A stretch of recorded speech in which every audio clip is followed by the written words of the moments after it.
Eu acho assim que a gente deve sim se prevenir com algo que você não gosta ou que você acha que pode evitar. Tem gente hoje que diz, não, eu estou deixando meus cabelos brancos, não estou mais grisalhos, não estou mais pintando, porque eu acho que eu devo envelhecer naturalmente, curtir essa fase. Hoje em dia tem produtos que deixam os grisalhos mais bonitos, né, Lorena? Não sei se vocês já abordaram aqui, também fica como sugestão de pauta já, né? Então, tem pessoas que têm os cabelos grisalhos e não querem pintar, não acham que pintar rejuvenesce ou não querem rejuvenescer, querem viver o seu tempo.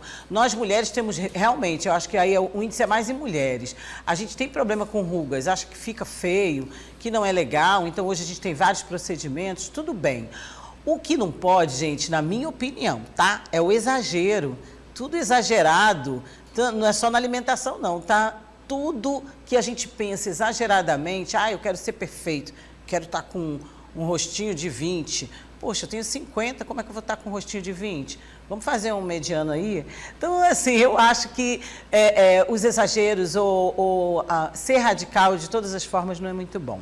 Então, eu falei no início do programa que a gente ia falar sobre essa questão de querer ser perfeito, né? De não lidar bem com a imperfeição. Então, nós convidamos aqui um especialista para falar sobre esse assunto. É o Dr. Rodrigo Lopes, que é psicólogo e veio falar com a gente sobre, olha o nome, atelofobia, né? Bom dia, seja bem-vindo e de cara já vou lhe perguntar, sempre existiu essa especialidade ou a partir desses tempos em que a gente se preocupa tanto com a perfeição? Fique à vontade. Bom dia, tudo bem, Edna? Tudo bem. Então, a atelofobia sempre existiu, só que de uns tempos para cá ela está ficando mais comum. Não era tão comum, mas está ficando bem comum, principalmente após redes sociais, né?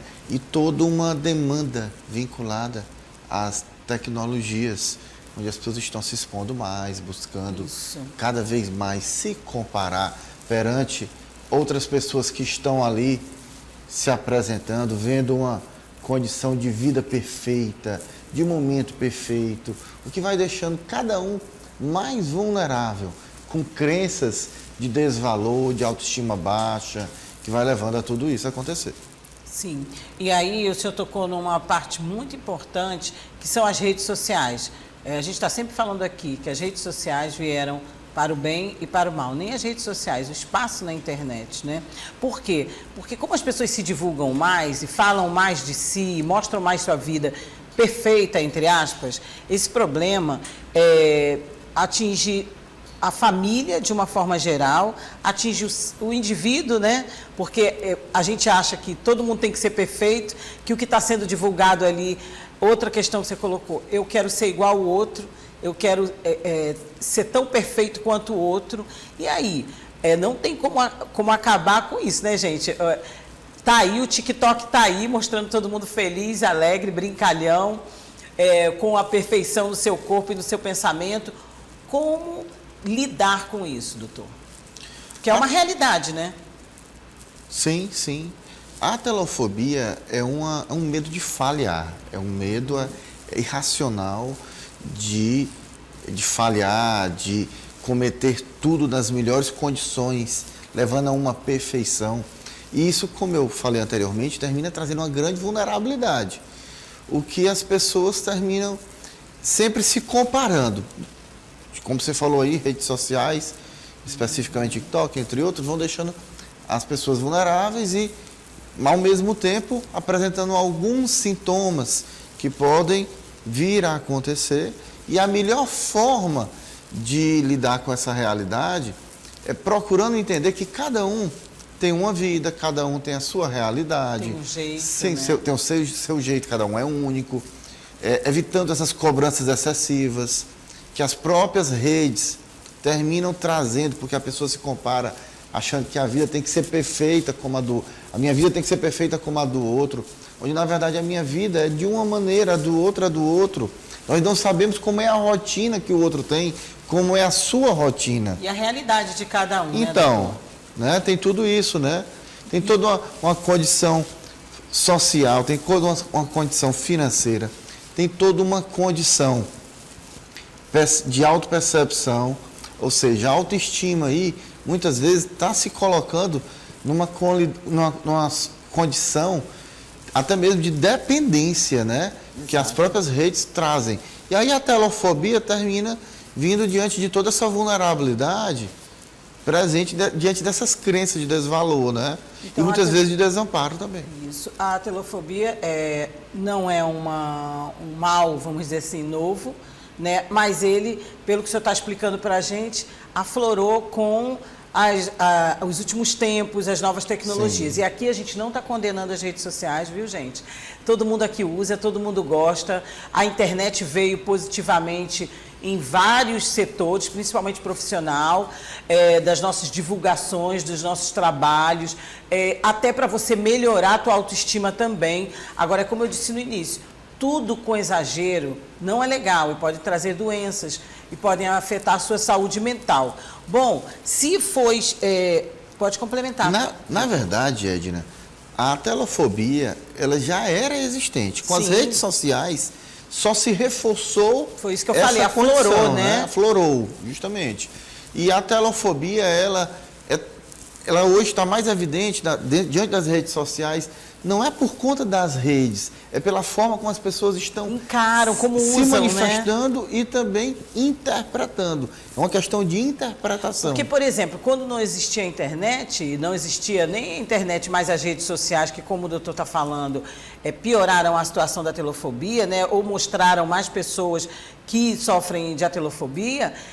As pessoas já tinham essas questões. Eu quero ser igual a fulano, fulano é melhor do que eu, a perfeição é ser igual a Lorena. Nossa, a Lorena tem mente fotográfica, eu também quero ter. Como é que eu faço? Puxa, o Ed é um cara super concentrado. Eu não sou, eu sou toda voada, eu esqueço tudo em todo lugar. Poxa, eu queria ser que nem o Ed, ele tem o jeito dele todo organizado. Não é assim. A perfeição não é o que o outro é, né, doutor? A perfeição, na minha concepção, ela nem existe. A gente tem que estar sempre melhorando. Constatando que tem a telofobia.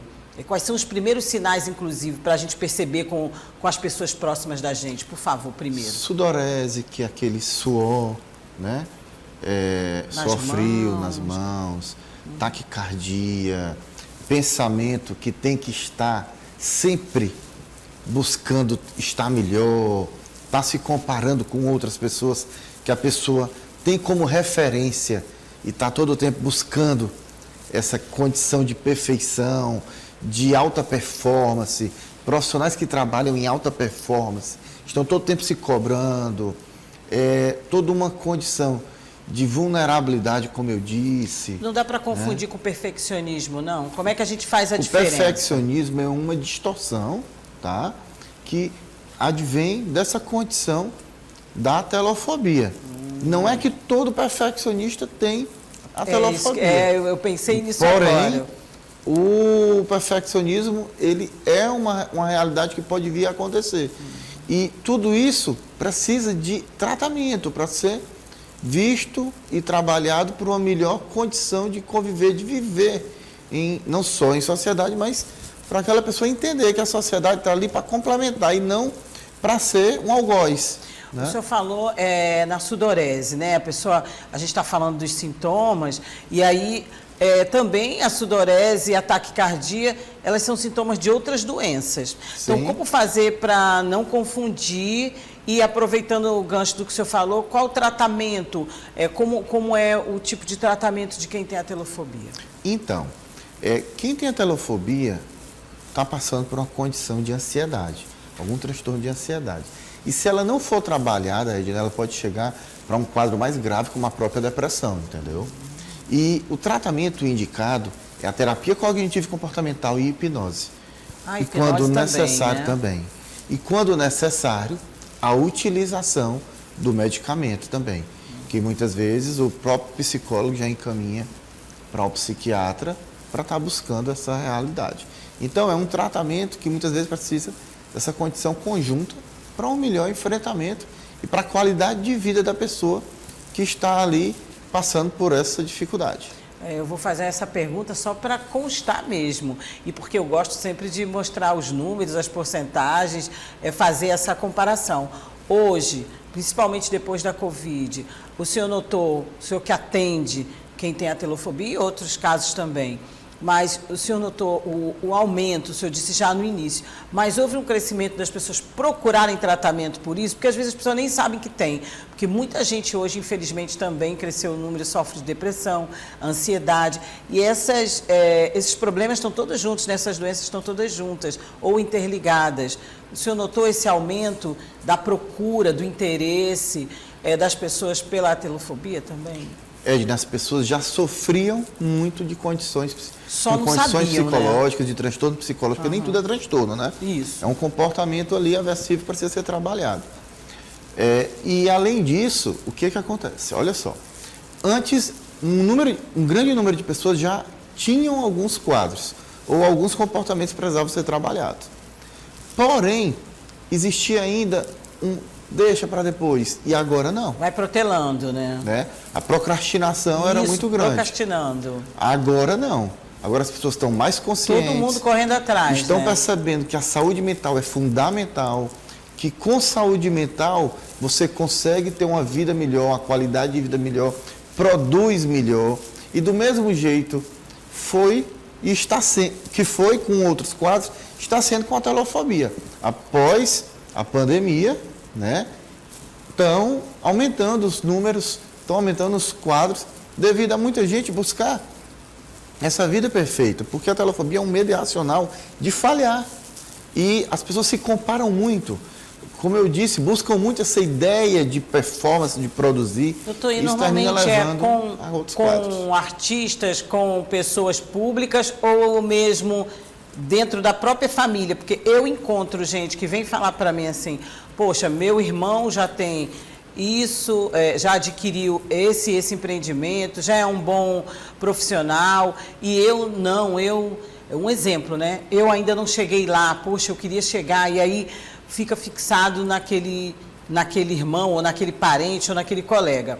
Já de uma forma mais macro, tem gente que observa aquele artista, ou aquele ator, ou aquele jornalista, ou aquele médico, ou aquele especialista, eu quero ser igualzinho a ele. E aí busca aquilo todo dia. E alguns com o corpo mesmo, né? Todo dia na academia, todo dia buscando um corpo perfeito, malhado, perfeito entre aspas, né? O que dizem que é perfeito.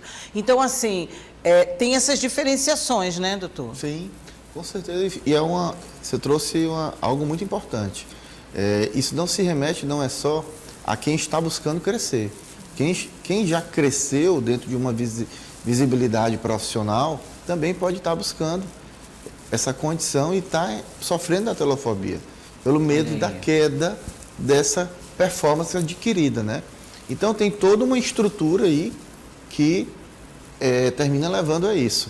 E como você disse, essa ideia de perfeição, essa estrutura de cobrança, ela está ficando cada vez mais significativa e, ao mesmo tempo, mais real, tá? As pessoas estão se cobrando, estão buscando se comparar dentro dessa realidade. Cada vez mais, Cada vez mais, até mesmo dentro das próprias famílias. Tem algo que isso não é sadio, né? Não é saudável. Claro que não. Nós temos que ver a família para estar ali, dando suporte, sendo próximo, e não como aversivo em alguns momentos, ou competitiva, né? Essa coisa de estar competindo com o próprio... Não é legal, né? Então, tudo isso tem que ser percebido e, muitas vezes, como eu disse, tem que estar vendo, porque quadros de ansiedade já podem ter ali, comportamentos aversivos que podem estar levando a uma telofobia, que, quando não trabalhados, pode apresentar um quadro mais grave, como depressão, entre outros. Tá? Bom, percebeu, doutor?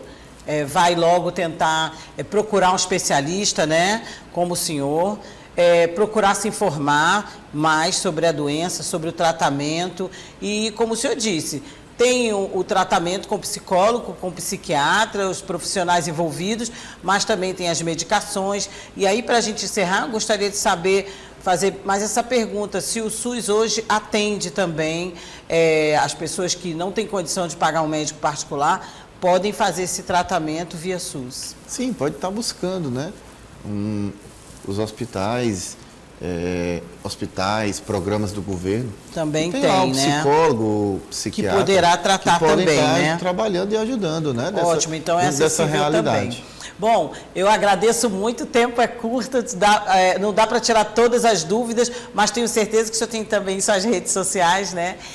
Ou seus contatos, por favor, fique à vontade, um bom dia, uma boa sexta e um bom fim de semana para o senhor. Gostaria que o senhor divulgasse aí para quem ainda quer conversar com o senhor via internet, aí pelas redes sociais, para tirar mais dúvidas. Quem quiser tirar qualquer dúvida, pode estar falando com a gente lá no direct do Instagram, @Rodrigo Lopes Psicólogo, ou então pelo telefone lá do meu espaço, que é 86-999-17-1214. Estamos à disposição, ótimo. Será um prazer tirar a dúvida de todos Muito obrigada, vocês. então, mais uma vez, doutor Rodrigo Lopes, pela entrevista. Bom dia a todos.